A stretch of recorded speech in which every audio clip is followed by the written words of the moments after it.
شرم آتی ہے اس موضوع پر ممبر پر بیٹھ کر عام عالم بھی بات کے نماز روزی کی ترغیب دے گا. یہ نہیں بتایا تاط شلوار کیا کر رہے تو اس کی کیوں نہیں فکر کرتے تو بد نظری کیوں کر رہے تو عشق بازیاں کیوں کر رہے. کوئی بزرگ کہے گا اس کا منہ بھی کھلے گا یار یہ تو لوگ عجیب آدمی ہمارے نے بات کی تو کہ تم نے کیا کیا باتیں کی ہمیں پتہ ہے. لیکن بعد میں سب نے کہا یار وہ اصل تو ہمارا اپنا مرض یہی تھا ہمارے تو گھر میں یہی مرض ہے جو حضرت نے کہا. چوہے نے جو نا وہ ہماری بوری سے سوراخ کیا ادھر ہم اتنی نیکیاں کر رہے ہیں ادھر سے سوراخ ہوا ہوا ہے. لیکن اچھے اچھے علماء جو ہمارے ساتھ جن نے تعلق پیدا کیا آخر میں اسی بات یہی بیماری نکلی کہ دل ادھر ادھر چپکا ہوا تھا. حالانکہ بہت اچھے تھے بہت کام کر رہے ہیں بڑا واو ہے. ان سے جان چھوٹی پتہ چلا کہ حلاوت ایمان کی کیا چیز ہے. چوہا سوراخ کیے ہوئے بوری کے نیچے سے گندم کھا رہا تو اوپر تو بوری مار رہا ہے وہ نیچے سے کھا رہا ہے. بڑولی کے اوپر سے آپ ڈالتے رہو نیچے سے چوہے کھاتے رہے. کس کا شیطان نے سراغ لگا تھا نفس نے وہاں سے مال نکالنا. اس لیے مولانا میرے شیخ نے مولانا رومی کی جو بات کہ اول دفعہ شر مشک سب سے پہلے چوہے کے شر کو دور کرنے کی فکر کرو. بعد ازاں انبار گندم کوشت کو پھر گندم جمع کرنا. پہلے دیکھو کہ چوہا تو کہاں سے گھسے گا اس سوراخوں کو بند کرو. پھر تھوڑی سی گندم بھی سال میں کام آئے نہ خراب کر دے. بوریوں کی بوریاں بن دیتے. یہ منظر بہت دیکھے یہاں پہ کھولتے تھے وہ اس کے اندر سے غلاظت اور بچے چوہوں کے اور صاف پتہ نہیں چلا پیچھے سے کہیں سے گھس گیا. بڑولی کے پیچھے سے سوراخ کر لیا. بڑولی پہلے مٹی کی بنائی جاتی تھی. بڑے دیکھا یہ منظر ہم نے پورے گاؤں دیہات کا پورا منظر ہمارے سامنے. میں اول دفعہ شر مشک سب سے پہلے چوہے کے شر کو دور کر. بعد ازاں انبار گندم کوشت کر. بعد میں گندم جمع کر فکر کر.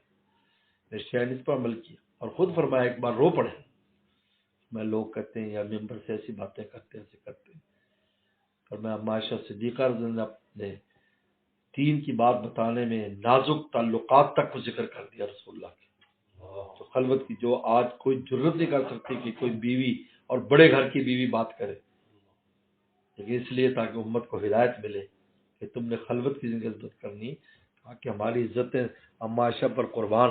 ہم وہ بات دین کی ہماری کیا عزت ہے. اگر ہماری دین کی بات سے اگلے کو فائدہ ہو جائے تو ہم کیوں نہ کھل کر بات کریں. ہماری عزتیں کیا. یہ میرے شیخ رو پڑے بات کرتے. لوگ کہتے ہیں کہ جی وہ ہے حکیم اختر یہ بات کرتا ہے وہ بات کرتا ہے. حسن جو ہے نا حسن کی باتیں کرتا ہے اور مذمتیں کرتا ہے جو ہے. کیونکہ نماز روزہ اس پر تو ماشاءاللہ بہت بڑا طبقہ لگا ہوا ہے.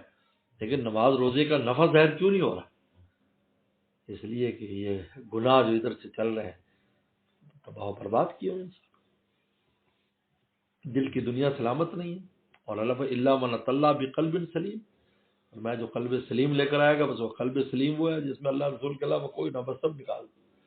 کوئی گناہ کا کوئی تعلق نہ ہو جس میں کہیں بھی کسی طرح سے.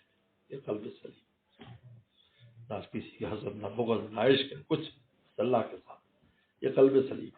تو دیکھو دنیا بھی کھل جائے گی آخرت بھی کھل جائے گی. حقیقت ہے یہاں ہوتا ہے. عجیب ہے.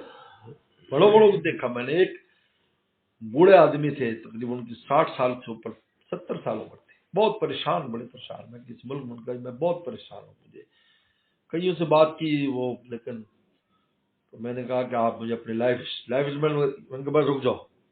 یہ اس کو درست کرو. یہ جگہ یہ درست کرو. اس کو یہ سوراخ ہے. کہتے حضرت کسی نے آج تک اس پر توجہ نہیں کی اور کسی نے اس طرح. آپ نے تو بالکل ننگی بات کر دی صاحب. بلکہ یہ کرو. انہوں نے سوراخ بند کر دیا. ایسی روحانیات کی کیفیت تھی بستر مرگ میں مجھے یاد کرتے تھے. کاش میں ان کی زیارت کر لیتا دنیا سے جانے سے پہلے. اتنی دعائیں دیتے تھے. ان کہا کہ میرے پر خزانے کھول دیا. وہ سوراخ بند ہو گیا. ورنہ اتنا نیک ہر سال حج عمرے ہر کچھ کر رہا ہے. لیکن دل کی یہ دنیا اجڑی ہوئی سوراخ ہے بند کرتے بھی کو کہ بھائی کہیں پانی نکل رہا ہو ٹینکی بھرتے پانی چھوٹا سا ہی سوراخ ہوتا ہے نا پائپ سے بس اس کو بند کر دیں ابل دفع شر اسی کا نام تقویٰ ہے ابل دفع شر مشق اور بعد اللہ بالغ ہاں جی جانا